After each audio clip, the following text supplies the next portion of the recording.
ओम नमो भगवते वासुदेवाय। ओम नमो भगवते वासुदेवाय। ओम नमो भगवते वासुदेवाय। ओम नमो भगवते वासुदेवाय। ओम नमो भगवते वासुदेवाय। ओम नमो भगवते वासुदेवाय। श्रीमद् भागवत महापुराण तृतीय स्कंद। ब्रह्मा जी की उत्पत्ति। मैत्रेय जी ने कहा विदुर जी से, आप भगवत भक्तों में प्रधान लोकपाल यमराज ही हैं।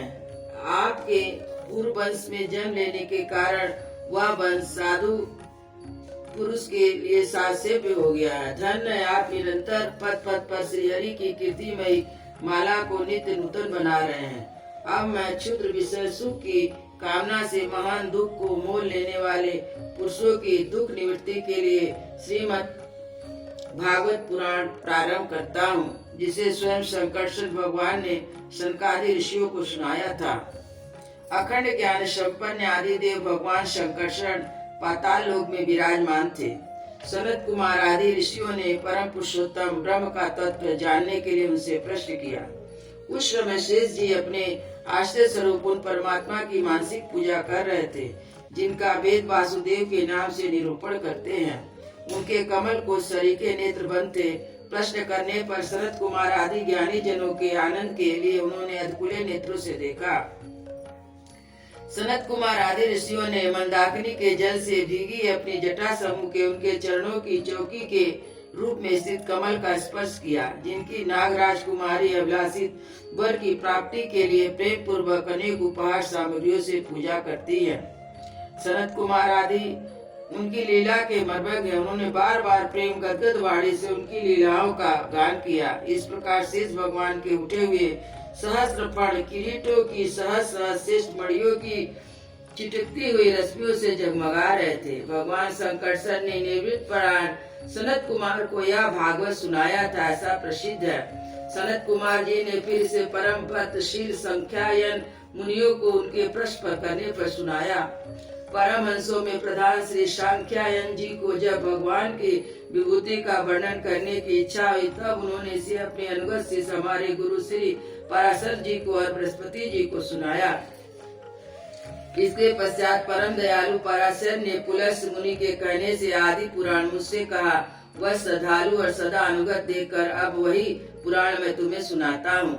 सृष्टि के पूर्व में संपूर्ण विश्व जल में डूबा हुआ था। उस समय एकमात्र श्री नारायण देव शेष शैया पर पड़े हुए थे। वे अपनी ज्ञान शक्ति को अक्षुण करते हुए योग निद्रा का आश्रय लिए अपने नेत्र मूंदे हुए थे। सृष्टि कर्म से अवकाश लेकर आत्मानंद में मग्न थे। उनमें किसी भी क्रिया का उन्मेष नहीं था। जिस प्रकार अग्नि अपनी दाहिका और शक्तियों को छिपाए हुए काष्ठ में व्याप्त रहता है, उसी प्रकार से भगवान ने संपूर्ण प्राणियों के सूक्ष्म शरीर को अपने शरीर में लीन करके अपने आधारभूत जल में शयन किया। उनके सृष्टि काल आने पर पुनः जगाने के लिए केवल काल शक्ति को जागृत रखा। इस प्रकार अपनी स्वरूप भूता चित शक्ति के साथ एक सहस्त्र चतुर्युग प्रयाण जल में शयन करने के अंतरन जब उन्हीं के द्वारा नियुक्त उनकी काल शक्ति उन्हें जीव के कर्मों के प्रवृत्ति के लिए प्रेरित किया, तब उन्होंने अपने शरीर में लीन हुए अनंत लोक को देखे, जिससे भगवान की दृष्टि में अनेक निहित लिंग शरीर सूक्ष्म तत्व पड़ी थी। तब वह काला से रजोगुण से क्षुभित होकर सृष्टि रचना के निमित्त उनके नाभि देश से बाहर निकला।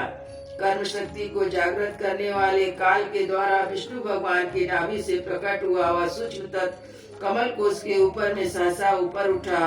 अब उसने सूर्य के समान अपने तेज से अपार जल राशि को दीप्तिमान कर दिया। संपूर्ण गुणों को प्रकाशित करने वाले उस स्वर्गलोक में कमल में वे विष्णु भगवान ही अंतर्यामी रूप से प्रविष्ट हो गए। जब उसमें बिना पढ़ाए स्वयं संपूर्ण वेदों को जानने वाले साक्षात वेद मूर्ति श्री ब्रह्मा जी प्रकट हुए, जिन्हें लोग शंभु भी कहते हैं। उस कमल की गद्दी पर बैठे हुए ब्रह्मा जी को जब कोई लोग दिखाई नहीं दिया, तब वे आंख फाड़कर आकाश के चारों ओर गर्दन घुमाकर देखने लगे। इससे उनके चारों दिशाओं में चार मुख हो गए। उस समय प्रलयकालीन पवन के थपोड़ों से उछलती हुई जल की तरंग मालाओं के कारण उस जल राशि से ऊपर उठे कमल पर विराजमान आदिदेव ब्रह्मा जी अपने तथा उस लोक तत्व रूप कमल का कुछ भी रहस्य ना जान पड़ा। वे सोचने लगे, इस कमल की कड़िका पर बैठा हुआ मैं कौन हूँ? यह कमल बिना किसी अन्य आधार के जल में कहाँ से आया? इसके नीचे अवश्य कोई ऐसी वस्तु होनी चाहिए जिसके आधार पर यह स्थित है। ऐसा सोचकर वे कमल के नाल के सूक्ष्म छिद्रों से होकर उस जल में घुसे, किंतु उस नाल के आधार को खोजते खोजते नाभि देश के समीप पहुंच जाने पर उसे पार ना पा सके। विदुर जी उस अपार अंधकार में अपने उत्पत्ति स्थान को खोजते खोजते ब्रह्मा जी बहुत काल बीत गया।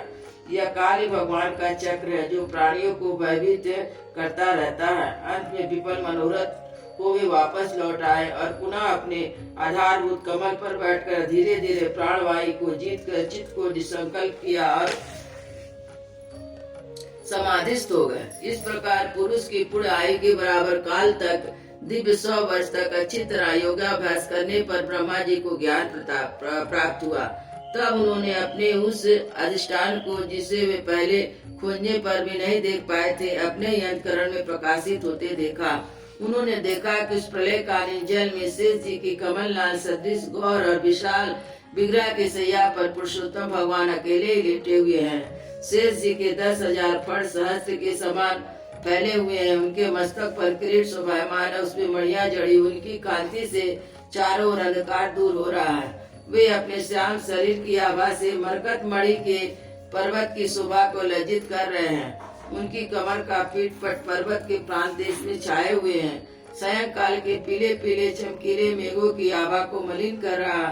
सिर पर सुशोभित सुवर्ण मुकुट सुवर्णमय शिखरों का मान मर्दन कर रहा है। उनकी वनमाला पर्वत के रत्न जलप्रपात औषधि और पुष्पों की शोभा को परास्त कर रही है और उनके भुजदंड बेड़ुदंड और चरण वृक्षों का तिरस्कार करते हैं। उनकी यह श्री विग्रह अपने परिणाम से लंबाई चौड़ाई में त्रिलोक की संग्रह किए हुए वह अपनी शोभा से विचित्र एवं दिव्य वस्त्राभूषण की शोभा को सुशोभित करने वाले होने पर भी पीताम्बर आदि अपनी वेशभूषा से सुसज्जित है। अपनी अपनी अभिलाषा की पूर्ति के लिए भिन्न भिन्न मार्गों से पूजा करने वाले भक्त जनों को कृपा पूर्वक अपनी भक्त वांछा कल्प तरु चरण कमलों का दर्शन दे रहे हैं। सुंदर नासिका अनुग्रह वर्षी भव्य कानों में झिलमिलाते हुए कुंडलों की शोभा, बिंबा फल के समान लाल लाल अधरों की कांति, लोकार्तिहारी मुस्कान से युक्त मुखारविंद के द्वारा अपने उपासकों को सम्मान अभिनंदन कर रहे हैं। बस उनके नितम देश में कदम कुसुम की केसर के समान पीत वर्ष और सुवर्णमयी मेघला सुशोभित है तथा अवावच स्थल पर अमूलहार और सुनहरी रेखा वाले श्रीवत्स चिन्ह की अपूर्व शोभा पा रही है। वे अव्यक्त मूल चंदन के वृक्ष के समान है। महामूल केऊर उत्तम उत्तम मणियों से सुशोभित उनके विशाल भुजाएं मानो उनके सह सखाए हैं और चंदन के वृक्षों में जैसे जो बड़े बड़े सांप लिपटे रहते हैं उसी प्रकार उनके कंधों को शेष जी के पड़ों ने लपेट रखा है। वे नागराज अनंत के बंधु श्री नारायण ऐसे जान पड़ते हैं मानो कोई जल से घिरे हुए पर्वत राज हो। पर्वतों पर जैसे अनेक जीव रहते हैं उसी प्रकार संपूर्ण चराचर के आश्रय शेष जी के पण पर जो सहस्त्रों मुकुट है वही मानो उन पर्वत के स्वर्ण मंडित शिखर है। वक्ष स्थल में विराजमान कौस्तुभ मणि उनके गर्भ में प्रकट हुआ रत्न है। प्रभु के गले में वेद रूपी भौरों से गुंजायमान अपनी कीर्तिमयी वनमाला विराज रही है। सूर्य चंद्रमा वायु अग्नि आदि देवताओं के भी आप तक पहुँच नहीं है। त्रिभुवन में वे रोक टोक विचरने वाले सुदर्शन चक्र आदि आयुर भी प्रभु के आसपास ही घूमते रहते हैं। उनके लिए भी आप अत्यंत दुर्लभ है। तब विश्व रचना की इच्छा वाले लोक विधाता ब्रह्मा जी ने भगवान के नाभि सरोवर से प्रकट हुआ वह कमल जल आकाश वायु अपना शरीर केवल 5 ही पदार्थ देखे। इसके सिवा और कुछ उन्हें दिखाई नहीं दिया। रजोगुण से व्याप्त ब्रह्मा जी ने प्रजा की रचना करना चाहते थे।